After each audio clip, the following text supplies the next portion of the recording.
Hello, everyone. My name is Alex Colvin, and I'm the Public Programs Curator here at the Alabama Department of Archives and History.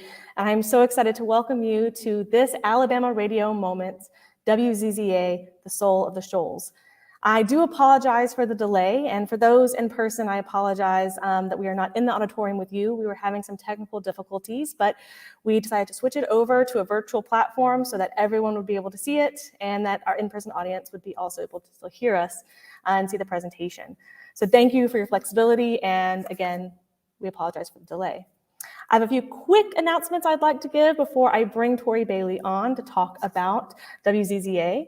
The first is I ask you to please join us next Monday, December 5th, for our virtual series, Research Rundown, as archivist Carly Ann Burkett discusses the emancipation of John Bell. And then next Friday, December 9th, we are inviting you again to join us for another Alabama Radio Moment in the Farley Auditorium and online as members of the Alabama Shakespeare Festival will present on their new radio play, It's a Wonderful Life. They're going to discuss the process of turning that into a radio play and perform a few of its scenes. Lastly, our next Food for Thought will be on December 15th here and online as Joey Brackner presents Slinging Mud, Potters and Politics in the Late 19th Century. And of course, Alabama Radio Moments is a program series done in conjunction with our exhibit, also by the same name, Alabama Radio Moments.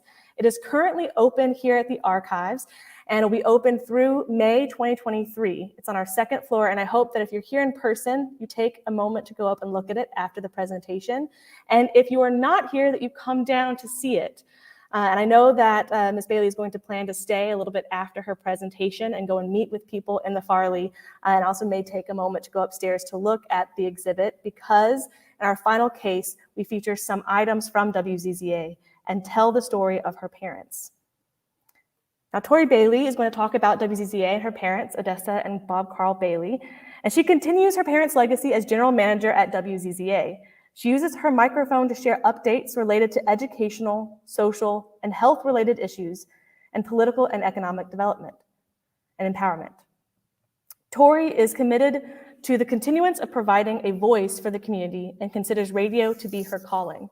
So please join me in welcoming Tori Bailey. Thank you so much for joining us. It is such a pleasure to be here. Thank you very much for the invitation. So I'm going to start a little bit with history of WZZA Radio. WZZA is known as the soul of the Shoals.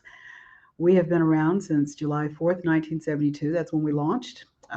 We are fortunate to be a station that has provided so much wonderful public service that we have very loyal listeners and supporters who have been with us for 50 years. So I'm going to give you a little bit of the history, and then I'll tell you a little bit of the fun stuff. You know, we've got a lot to share. First, I want to talk a little bit about why the station came to be, the inspiration, the purpose.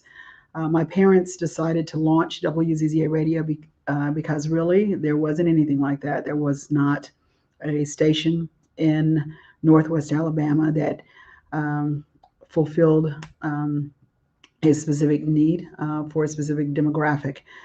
There were, if you wanted to hear a soul song, if you wanted to hear something by Aretha Franklin or Percy Sledge or whatever, you might have to listen to the radio for a while before they played a song that you would like. There was news that was not shared, you know, things that were going on in our community that were important to us. There are topics that affect us a little bit differently. There are so many ways that our community needs to be served, and that radio station provides that. So my dad decided, you know, there's an unmet need. Let's do something about it. And my mom, who was his support and his, my dad's a dreamer. She's the pragmatic one. I've always said that he was the eagle who soared high, and she's the wind beneath his wings. But together, they were able. It was my dad who had the ideas and the dreams, and my mom who had good credit. So between the two of them, they were able to launch several businesses over the years. The radio station was not the first. We had record stores before the radio station. But when the radio station came to be, it was decided that Dad would partner with some local already established business owners, and they did that and formed a corporation. And when they did, that began this journey that we're on right now. So there have been a lot of both triumphs and trials. I will talk a little bit about the purchase, and I do need to share that my parents owned not just one radio station in one market, but another radio station. The station that I'm talking about mostly now is WZZA, which was the first. Later, my parents bought WTQX in Selma, Alabama, and there's, as you know, a lot of history in Selma. But we'll start with WZZA. One of the things that happened was after Dad had purchased the station and formed this corporation, it was decided by these business owners that they would only be there with him, in support of him, for long enough for him to become established. And so after about a year, okay, we're things are going well, things are going smoothly, and so now we can exit out of the business. They didn't have financial investment; they just had their business reputations involved. But when it came time to transfer monies over at the bank, my father went to the bank and said, "Okay, I need to remove the money from this account with all these other names and put it into an account with my name, my wife's name." And when he attempted to do that, there was resistance from the bank, and the branch manager came out and said, "Well, you can't take this money out of the bank." And he said, "Every dime of that money I put in." So, and they actually called the other owners, who happened to be white, and asked them, "Is it okay?" And Dad had to explain that, this was his money, and they vouched. And so that was a bit of an insult to my father, who was an established businessman. But that's just one of the things that happens when you're in the 70s and you're trying to start a business, and you are an African American and you're in Alabama. But overall, there was a loss there has been a loss of Black radio ownership across the nation, not just in Alabama. It's important to maintain these voices. It's important to maintain control of these voices. This is not just a financial investment for my family. It's not just a financial investment for many of the Black radio station owners that I know. This is an opportunity to share information. It's an opportunity to be the drum, to be the voice of our community. And it's so important that we have an unfettered voice, and a voice that is not in any way censored, so that we can talk about those things that are important to us, using our language in a way that is understood by our listeners. There are so many examples of that through the history. And some of you know the story of Petey Greene, for example, who, after the assassination of Martin Luther King, was able to keep calm, when there was chaos. And that's New York. But that happens in the Shoals. That happens in Alabama. We still do that. We did that then. We still do that now. We're able to talk to our listeners. We're able to relate to them because we are that trusted voice. We do that in some part with a radio show, a morning show called A Look at the Shoals. So every morning we have a radio talk show. Sometimes we play a recording of a previously aired talk show because, for example, today I'm here with you, but it's something that I host. And we talk about everything from education, recreation, and I'll go into each one of these, but I want to talk about the major topics. So Monday, it's education, recreation. Tuesday, it's health and welfare. Wednesday, it's religion, relationships. Thursday, it's law and politics. And on Friday, it's finance and economics. So each day we're talking about, and forgive me a bit because I'm going to take a little sip every once in a while of water. This is water. All right. So each day we're talking about different activities that are happening in the community, or things that people need to know, or we're educating our listeners about what's happening politically that impact those areas, whatever it is. We might be talking about something that's going on, but let's talk a little bit about education, recreation. Not only do we bring in superintendents of education or principals or teachers, Sometimes we educate on a particular issue. So maybe it's something that people need to know a little bit more about. Maybe it's something it may be the environment. We need to know about recycling. So we educate people about how to recycle properly. We might be talking about um, uh, a, a an issue that many people don't know very much about, and so we find an expert, we bring that expert in, and we interview that person, and we allow them an opportunity to a platform to share more about what it is that they do. We have a really cool program in the area called the Grandparents Program. So there are children who maybe don't have stable environments in home. And so the grandparents come in and give them a little extra love and support the teachers. And so we're able to interview grandparents, and that's a whole lot of fun. I had one grandparent who was a foster grandparent and who had been on the show. And last week she brought me tea cakes. So you also make friends with these people, and it's a wonderful, wonderful opportunity. But in addition to the talk show and focusing on education and or recreation, because that's important too. Our kids need to be able to run and jump and play and expend energy so that they can learn how to read and write and do arithmetic. They can't do that if they're not allowed the opportunity to also play. Plus, they need to be physically fit, and that's not something that we're seeing as much of as we need to in the state of Alabama. But so education, recreation, that's one thing that we focus on Mondays. But in addition to that, for education, we've had at WZZA, for example, a salute to teachers. My dad put together a a dinner where we just took our hats off to local educators, and we were able to share stories about students that had been impacted by these teachers, and the teachers themselves were getting the attention and the support and the accolades that they certainly deserve, taking care of our kids all day. So we were able to do that, and the teachers themselves appreciated it very much because it wasn't something that they'd had happen as much as they should. And over the years, we've done others like salute to law enforcement and that kind of thing. On Tuesday, that health and welfare thing, there are health disparities. One of the reasons it's important to have radio stations like ours is that we target a specific demographic.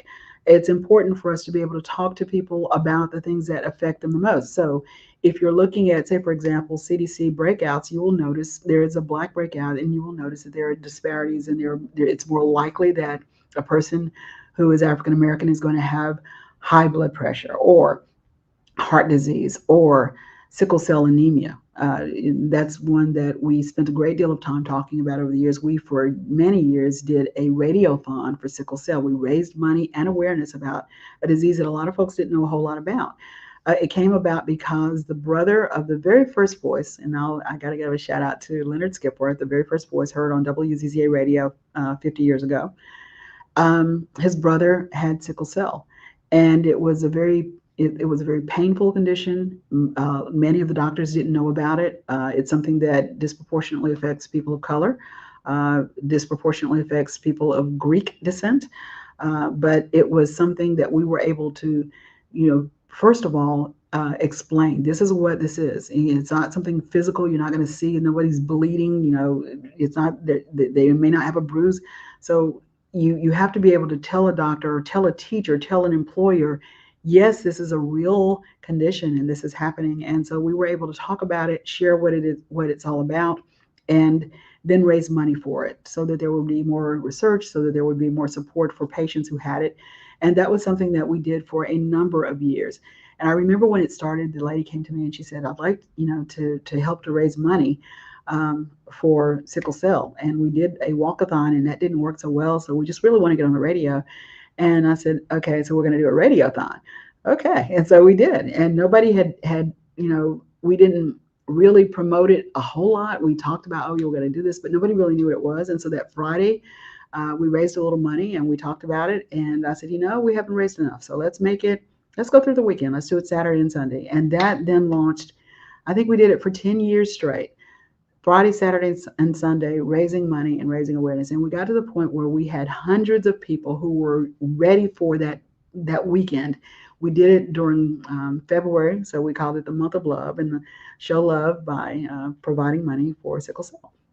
But that's just one of the things that we were able to do as a radio station. We didn't have to ask corporate, and it's important to have individually owned radio stations, stations that are not necessarily looking at the bottom line. There, you don't have a bunch of decision makers sitting around a conference table. They're actually the decisions are actually made in the best interest of the community that's local, and they don't have to go through layers of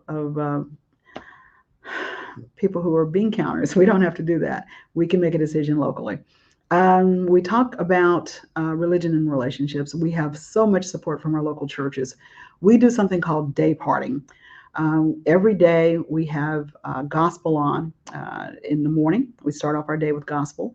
Then we switch over to what we call our R&B from the vault. We have classic music, and it may be everything from Al Green to Al Jarreau. It's really a fun part of the day for me because I love classic music, classic old school R&Bs. We also play the new and current music. We play reggae, we play dancehall, we play jazz. So it's an opportunity to play all kinds of music that appeal to our demographic. But I often tell our staff that music is the lure. We love playing the music. It's what gets people excited. It's what makes people tune in. But it's the lure to keep people listening long enough for us to play a commercial, because that's where we make the money. We are a commercial radio station. And so we're able to help businesses to tell their story to our demographic and get our audience, our listening audience, to come into their store and purchase whatever goods and services they're offering. We are able to help small businesses. There are some businesses that launch and maybe they haven't had a lot of experience in marketing themselves, and so they don't really know how to do that. So we help them do that. We help them tell their story to people who can use whatever it is that they have to sell. We are able to do that at discounted rates. We are able to do that at no charge at all because we are locally owned and we can make our own decisions. We help a lot of small profits that are out there. There are so many nonprofits that are out there. There are so many people who are doing good in our community, and we're able to help them tell their story. We're able to help them to get their messages out. Go get a mammogram. Go register to vote. Whatever it is, we are able to help nonprofits. I will jump back to a look at the Shoals on Thursdays. It's that law and politics. We just went through a midterm election, and there were so many candidates out there, and sometimes the message can really get lost in all of the noise. So what we try to do is help to educate our potential voters about not only the people who are running for office, but what it is that they stand for, what it is that they did if they are running for re-election. What did they do the first time? How did they remember that they are there as our employee? Because basically when you vote, you're hiring someone to do a job. You are hiring that person, and you have a responsibility to do a performance review, and you have a responsibility to fire them by not rehiring them, by not voting for them the next time.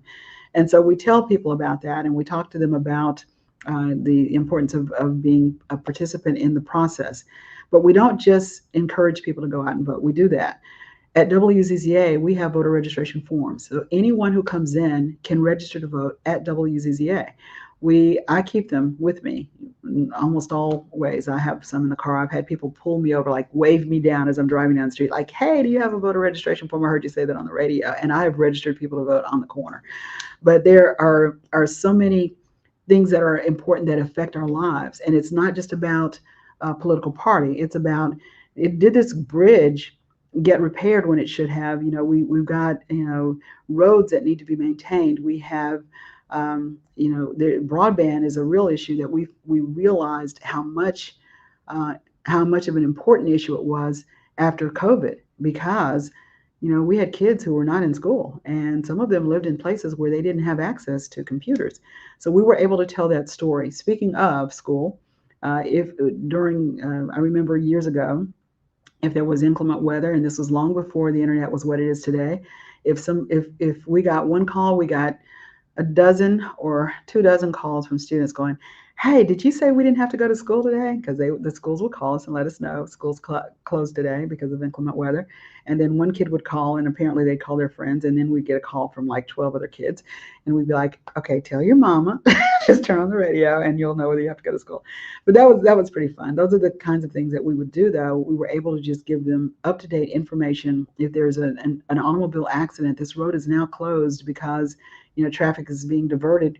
We're able to tell people to save them some time. So those are the kinds of things that radio does. It's what radio has done always. We're able to tell our stories. We're able to share the wonderful things that happen in our communities, the wonderful things that happen across the nation and across the world. On Friday, it's finance and economics. We talk about banking. There's new stuff out there. Cryptocurrency. We want you to know what that is. We want you to know about investing. And so those are some of the things that we do with a look at the Shoals. But that's not the only talk show we have. In the afternoon, we have one called What's Up? And that's a younger demographic that we target there. And they will talk about any and everything. There are times when I will cringe and say, oh my God, did we just say that on the radio? But sometimes it's good to know that whatever it is that's impacting the younger community, at whatever it is that's grabbing their attention, we're able to talk about that and then hopefully guide those conversations in a way that's positive. So we're able to say, yeah, that celebrity just did that, but is that, maybe that's a teachable moment. Maybe that's something that we can do. And we go a little further than lots of radio stations do because we think it's important to be to contribute to our community in that way. All right, so now I've talked a lot about what radio has done, or what our radio station has done, but I also want to talk about some of the fun stuff that's happened through the years. Our history, well, before I do that, we've had some significant things that have happened through the years. Jimmy Carter, President Jimmy Carter, launched his campaign in Tuscumbia, Alabama, down the street from the radio station in a park, Spring Park. And I remember when it became known that he was going to launch his presidential campaign for reelection, the Klan decided that they were going to move their national headquarters to Tuscumbia, Alabama, which they did. So they had a little shack. It was a real tacky little building. But the Klan decided that was going to be their national headquarters so that they could say that Jimmy Carter launched his presidential campaign in Klan country. Well, my dad reached out to some of them because he said, let's have this conversation. He believed that it was important not to just retreat to our corners, but to meet in the middle and discuss things. You can't know how I feel about something if I don't tell you sometimes. So he had a Klan leader on WZZA. So that was quite an interesting experience for some of our listeners who were calling going, get that guy off our radio station. We don't want him on there because he was, David Dukes is kind of crazy guy.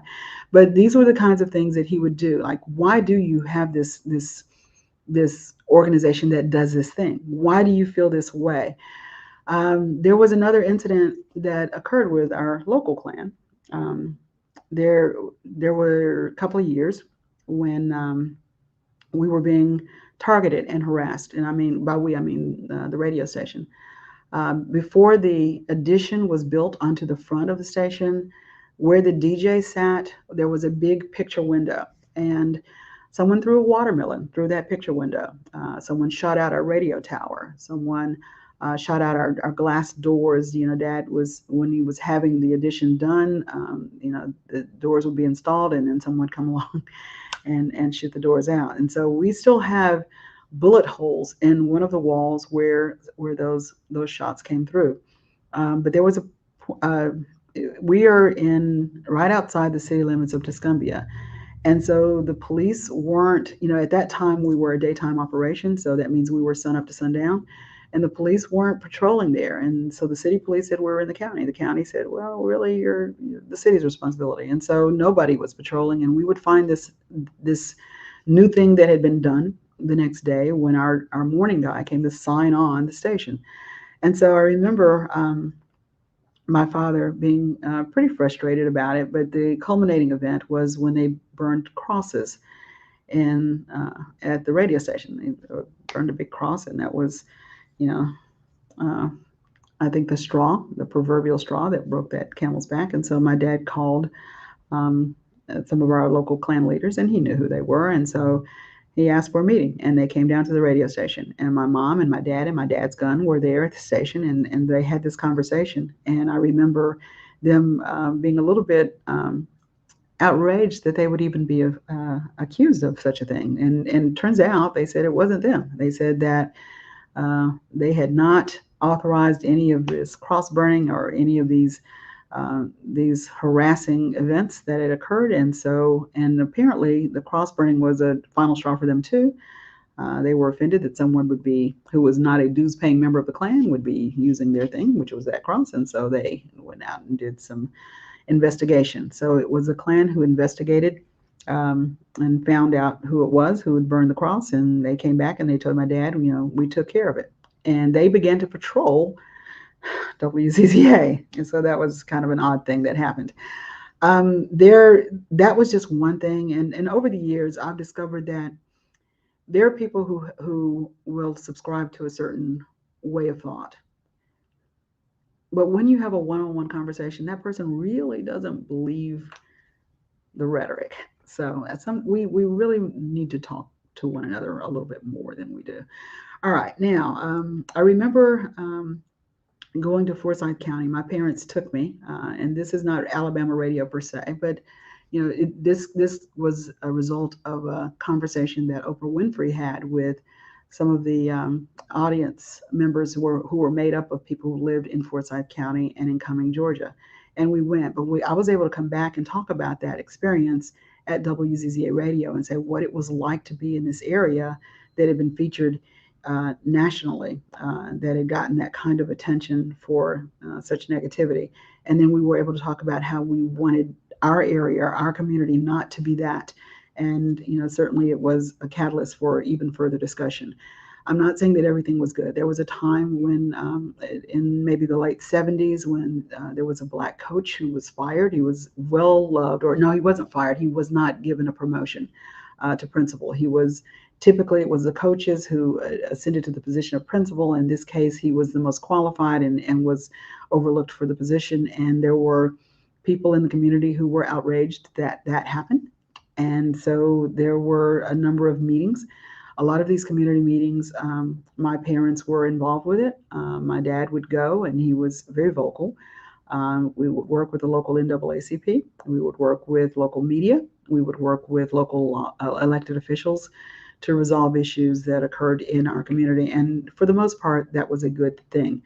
But some of the other good stuff that we did, for example, there was flooding in South Alabama. We were able to get on to open up the mic to our listeners. I remember, I was a DJ, and so I'm on the air going, we need to collect canned goods. We need to collect non-perishable food items. We need to take it down to South Alabama, where those folks have lost everything.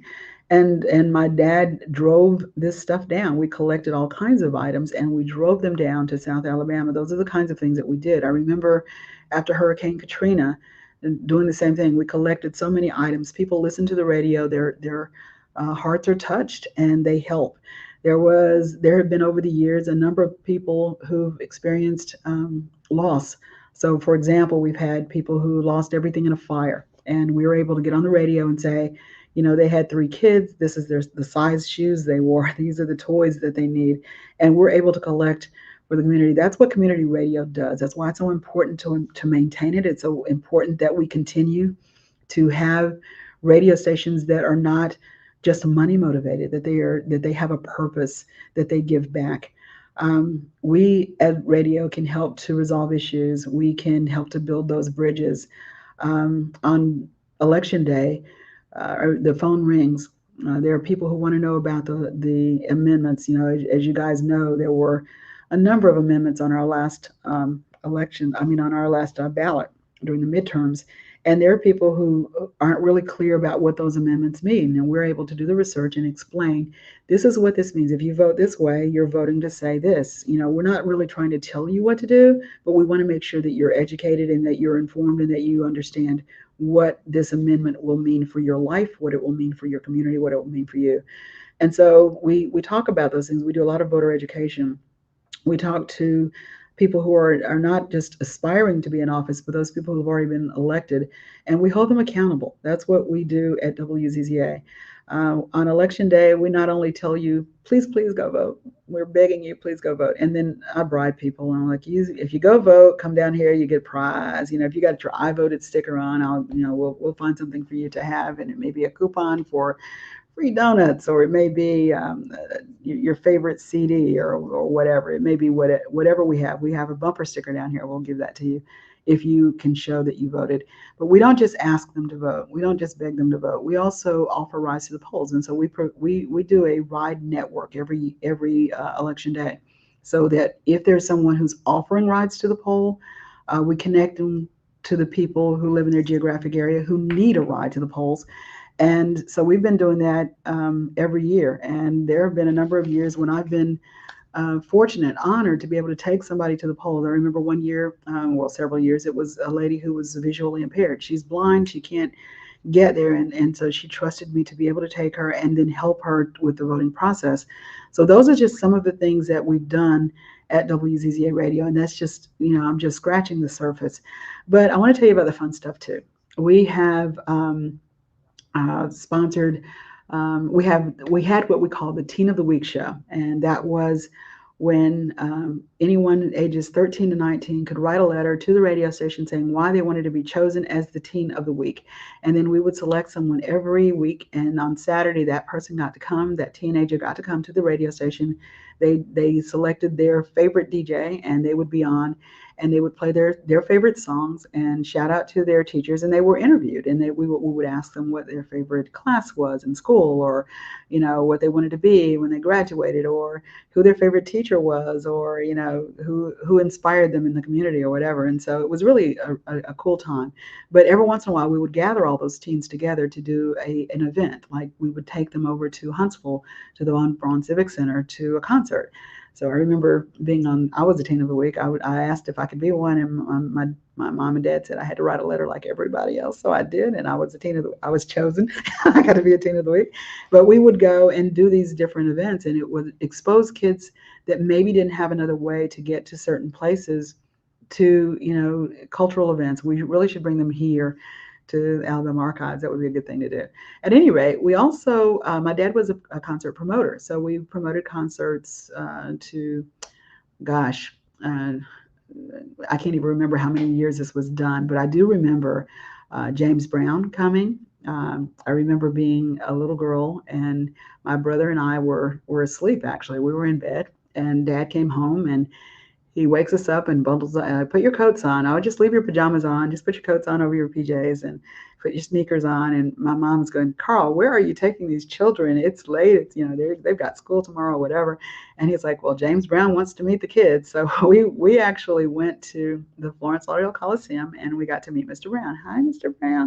He gave us an album. I still have it. It's autographed, and he told us to stay in school. He didn't. So he advised us never to quit school and to aspire. Later, many years later, he was talking to my dad about radio ownership, because James Brown actually owned radio stations in Augusta and other places. And my dad said, I really am thinking about launching a radio station of my own. And so James Brown said, you should do that. And so he kind of helped to inspire what became WZZA Radio. Other concerts, Little Milton, Shirley Caesar. So we did gospel, the Mighty Clouds of Joy. Some of you will know who that is. And the Iceman, Jerry Butler. So we've had some really great performers through the years who have come to the Shoals area, and that was kind of an arm of what WZZA was all about. So we not only did the concerts, we actually had a baseball team, a softball team at one point. So I've got a picture at the station that's on the wall right now of, they all have WZZA on their hats, and they've got their shirts, and we won every game we played. Well, I say anyway. We did discos back in the late 70s and early 80s, disco 78, 79, 80, 81. And we would take our huge speakers and all of the cords, and we would go to these different communities and bring the dance to them. That was a lot of fun. Then we had a partnership with a local club, and the radio station DJs would go over to the club every Saturday. Actually, we started at midnight and went till 4 a.m. And it was a place called Mr. C's. And that was a lot of fun too. I remember when Michael Jackson's Thriller came out, and the guys at the station, our team, some of them were nuts, and so they went and found a casket, and so they had the casket in the middle of the dance floor, and they would come out like um, there were 6 of them, and they marched in with a casket, and they put it down in the middle of the floor, and so now everybody's standing around going, what in the world is going on? And the song Thriller would come on, and one of the DJs would dress up like Dracula, and he would pop out of the casket. So now you got folks screaming, but it was so much fun. And then everybody's dancing, and he'd be dancing. It was just, these are just some of the things that the radio station used to do and still does. There are pictures that you can find on our Facebook page. I should have brought more, and I know that there's something I'm supposed to push here and maybe show you pictures, but it doesn't seem to be doing that. So I was going to show you pictures of my parents, and maybe that's something that Alex can do for us later on. But these are just some of the things that we've done through the years. I want to talk about the importance of radio. We have got to control the rhetoric, control the conversation. We have social media, which is a double-edged sword. On the one hand, you can get on and find people on Facebook that you haven't seen in a while, and you can reconnect with family members and schoolmates and old friends, and that's a beautiful thing. Churches, we have churches that actually share their message on Facebook, and we capture the audio, and we're able to do a weekly sermon from that particular church. There is some good that comes out of social media. There is, on the other hand, so much negativity out there. There is so much misinformation and disinformation. The difference being misinformation is something that's done maybe mistakenly shared. Disinformation is very deliberate, and there are people out there who will put anything. We must have radio stations and television stations and newspapers that are credible and ethical and will do the research to find the information and not just put opinion out, but put fact out. And that's one of the things that we take very, very seriously at WZZA. We will continue to do that. We want to share the stories. We want to share the information, but we also want to make sure that it's vetted, that it's real, that it's true. So definitely want to make sure that we are still there to be that voice, that drum for our community, that we are still there to be that conduit of information. We are an advocate for our people. Our folks, our listeners are very loyal because they know they can depend on us. If we don't know it, we're going to go and find out for you. If we don't have that information in-house, then we're going to take that extra step to make sure we got the information for you. And so that's one of the reasons it's important for us to have radio stations like ours. But it's also an important thing that all of you out there who are listening, who are viewing this, who are in the auditorium in there, that you make your voices heard too, and that you support locally owned media, not just Black owned, Hispanic owned. We want to make sure that we own our voices so that someone else is not influencing us, that we are actually sharing our truths, and that we have someone who's going to be responsible enough to do that in the right way. Which means that Elon Musk does not need to own Twitter, but that's just my opinion. All right. I want to thank all of you for listening and for giving me the opportunity to share with you today. I have no idea how long I've been talking at this point, but I do want, because I talk for a living, but I do want to make sure that I give the audience here an opportunity to ask any questions or ask details about anything that I shared. If you are ever interested in knowing more about what WZZA does, you can tune in and listen to us at www.wzzaradio.com, www.wzzaradio.com.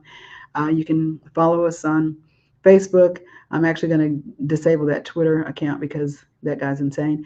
But we are definitely going to be available to you so that we can share information. We are getting calls from people as far away as Australia. We actually had a fellow call and said he was listening, and we've had calls from other cities, other states around the country. Streaming does that. We have gotten. I've got a letter on my desk from Italy, someone who wants a bumper sticker. So that's pretty cool. The internet has been a way to kind of even the playing field for a small radio station like ours, and so we're very grateful that it exists. And we're going to be expanding even further. You'll hear about it here. You can always tune in to WZZA to hear about it. If you want to call the station, that number is 256-381-1862. Again, I am Tori Bailey, and I'm so honored to have been able to share with you a little of the history. You should come down. The history of radio, of Alabama radio, is here in Montgomery, and they have some really fantastic exhibits here. You don't want to miss this. It's going to be there until I think May or June. So come and see for yourself. Bring your kids, bring your parents. And one last thing. So this was a gift from my brother for Christmas a couple of years ago. This is, for those of you who are old enough will know, that this is a little thing that you put in the middle of a 45. So that it's like it's an adapter, so the little middle part, is where the little metal thing comes up, and this, you put that in the middle of a 45 so you can play it after you've taken your 33 1/3 off, your album off. At any rate, he has one for himself, and so I loved it, and so he had one made for me. So that's what that is. All right, I want to thank you again for listening and for giving us an opportunity to share, and I'm going to ask Alex to come back. And hey, Alex. Hello.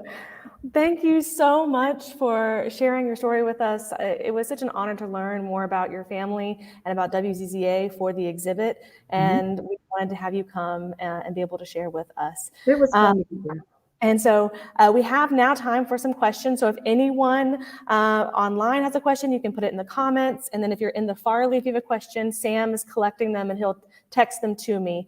And so we'll be able to have a few moments for questions. But I would like to start off with one. It's kind of it's a broad one, but it's one that I've been thinking about more as we were doing the exhibit. You talked about why you think radio is still so important. But one question I had is why do you think radio has stood the test of time as a medium with all these other mediums coming through, television, streaming? Why is radio still, such an important way to get information out there for everyone? Well, for one thing, it's passive. You can listen to the radio while you're driving. You can listen to the radio while you're housekeeping. You can listen to the radio while you're doing other things, and still hear things, but you don't have to stop to do it. With television, you've got to stop and watch, and so you're held hostage a little bit. Radio travels with you; it can go anywhere you are, and that's one of the reasons. The other thing is radio is so immediate. So and to take nothing away from print media, because you get the detail with a newspaper article, but with radio, it's immediate. I remember on 9/11, I was at the radio station that day when the planes hit the tower. And we were immediately able to say, we were able to find out what's going on and be able to share that with our listeners, and in real time. And the television stations, they have to send a cameraman out, and they have to get to the physical location, and then they're able to give you visuals, and that's important. But radio is able to immediately tell you, here's what's going on, here's what you need to do, because people were panicked, they didn't know. And radio is the most immediate media source that you have, and a credible one, because you can't just tweet about this stuff. You've got to have someone who knows and who is willing to be responsible enough to find the actual facts and be able to share those with listeners. And so it's the fact that it travels with you, and it's portable. It's the fact that it doesn't require you to sit still. It's the fact that it's immediate. I think that is one of the reasons that radio endures the way it does. That's a lot of great points, because it really is one of those moments where I can not think of very many other things that have kept withstanding as technology has changed, that keep kind of going with technology and keep expanding and changing with it. And to speak of that, in our exhibit, we have this amazing soundboard that y'all put on loan with us that was used in the 70s to the early 2000s, I believe. Yes, and I looked at it and I was like, I really should have, made it look pretty. I should have put a bumper sticker on it or something. You guys, it's what you see is what you get. But see, that's the other thing about radio. Radio is theater of the mind. Yeah, so it's not necessarily what it looks like. I had a guy show up for work in his pajamas, and I'm going, wait. But he was late, and he didn't want to miss being there on time. And so but nobody knows. even with broadcast news, you may see someone wearing a shirt and tie. And that guy, that news anchor on the 6 o'clock news he may wear shorts and tennis shoes with that suit and that suit jacket and that tie and that dress shirt. I've seen that. I've gone to television stations and seen that. So with radio, you don't have to necessarily worry what you're looking like.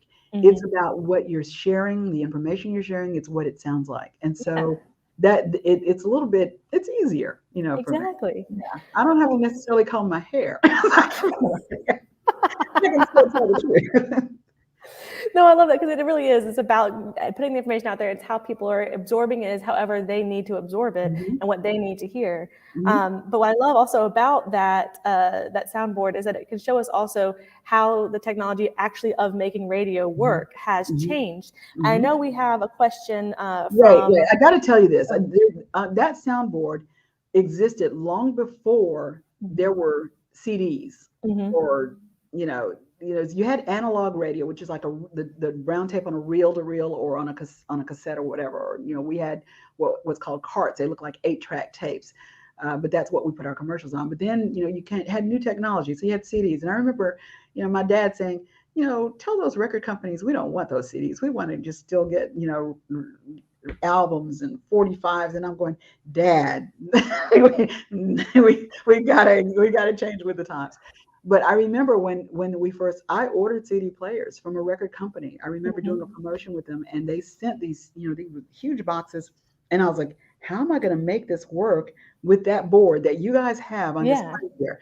And so I was splicing wire, and because you had these like prongs, and you had to screw it in and whatever. That's what it used to be, and these are like plug in. I was like, okay, how am I going to make that work? So I'm splicing wire to make this work. And to use, so you'll see like where it says TT1, that's turntable 1 and turntable 2, and then CD1 said, I did that. I figured that out. I don't know. And my dad was going, I don't know how you did that. But it was these are the things that you have to evolve with the times. You really, exactly. And I'm sorry, you had another question. No. That is wonderful. It's a wonderful piece. And now I'm going to always look at that soundboard a little bit differently. I love that story. And as people come and they look at it, they'll now know more context for it. It's also a very unusual one. That's not the typical one. That's a little bit different. You don't see very many like that. It was one of only a few like that were made. So you got something really special down here. That is wonderful. But the question really from the audience was also about streaming. Like, do y'all use streaming now? Do you stream your shows online? Can people hear it on your website? Yes, and yes. All of it, yes. And thank God, yes.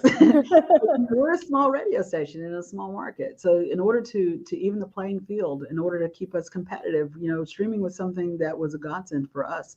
I explored different ways to do that. There are companies. The company that we're using right now is an international one, but there are other companies that do a really great job with streaming. But yes, we are sharing what we do every day. Anybody can hear it, no matter where you happen to be. So even if our signal isn't so good in a particular area, in a particular geographic area that's closer to where we are, they can still hear it. If they have a cell phone, if they have, you can hear it on your computer. You can hear it wherever you can access the internet. You can hear WZZA. So yes, we definitely stream. Yeah. Which I was going to make sure everyone saw, especially those who are in the Farley. I added a comment so you can see that the pictures, but also the history. And this is the website that Tori was talking about, WZZAradio.com. So there's a link in the comments below, and it will remain in the comments below that you'll be able to go to and see it being streamed and all of that, but also learn more of the history and see the pictures. There's a little button that says "Listen Now." So press on the "Listen Now." It looks like a little play button on a player, on a cassette player or a boombox or whatever. Push that little button, and that's your "Listen Now" button, and you can hear what's going on WZZA.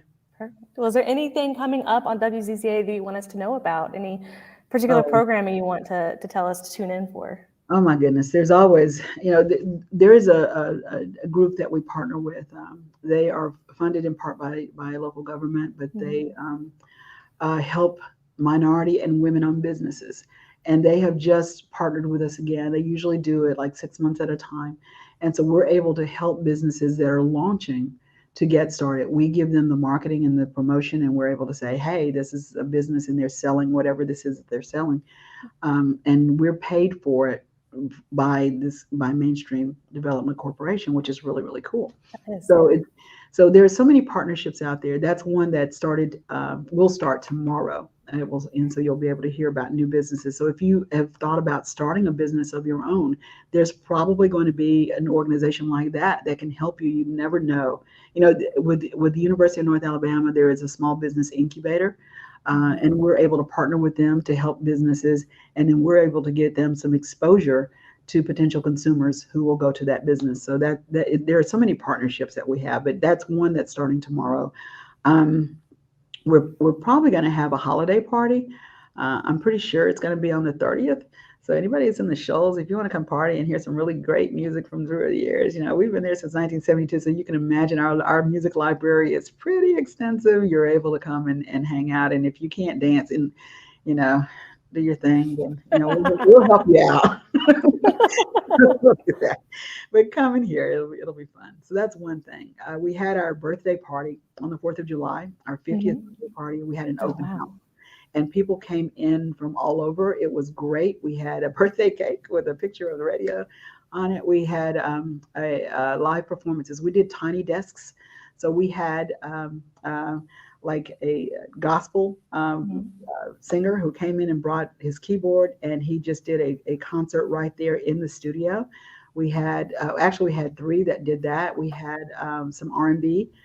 We had one jazz player who came in and brought his horn, and he set up right there in the studio. And so we had live audiences right there. And it was, there's really not space for a concert. So it was tiny desk for real, but it was so wonderful to have people coming in. We had food cooked outside. We had our WZZA tent up. We had really delicious brisket. It was just lots of fun. So we have things like that going. Just keep listening. You got to listen so you'll know what's happening. And then, of course, you can do anybody who is celebrating, we do something called Happy Days. We have all these elements that we do. We have, for example, a celebration of Black history every day. We don't wait until February for that. We have Black Facts. So our WZZA Black Fact for the day, will be something different every day, and it'll be something significant that happened that people need to know about. But one of the elements that we have is our Happy Days. So we have community news. We'll share for no charge what's happening in the community that is of benefit if it's free to the people who want to attend. We have gospel events calendar, so the church is having something going on. But the Happy Days is when anyone who is celebrating, whether it be because you graduated, whether it be because you earned your master's or your doctorate, whether it be because you celebrated your anniversary or your birthday or whatever it is that you're celebrating, you get to put your name in the pile, and we pick a name every day, and then that person wins prizes. And so we have a whole gift pack that we give the person every day, whoever wins our Happy Days. But we don't want to make it just birthdays. We want you to celebrate anything that you want to celebrate. So that's something you can listen to, and anybody can do that. But now just understand that we'd have to mail you, so that means you wouldn't get some of the stuff that's too big to mail. But anybody who wants to enter into the Happy Days, just drop us a card or a letter and say, hey, I'm celebrating this day and whatever, and we'll be happy to help you celebrate. Oh, wow. That's amazing. Yeah. Well, thank you so much for coming and talking to us about the history of WZZA, how it works in the community, and also just really emphasizing to us how important radio is and continues to be in our life, our history, and in our life today. So thank you so much, Tori, for joining us. Thank you to everyone who tuned in, both virtually and those who are in the Farley, and for sticking through our technical difficulties. We really appreciate it, and I hope to see all of you again next Friday, December 9th, for our next Alabama Radio Moment with the Alabama Shakespeare Festival. So thank you all.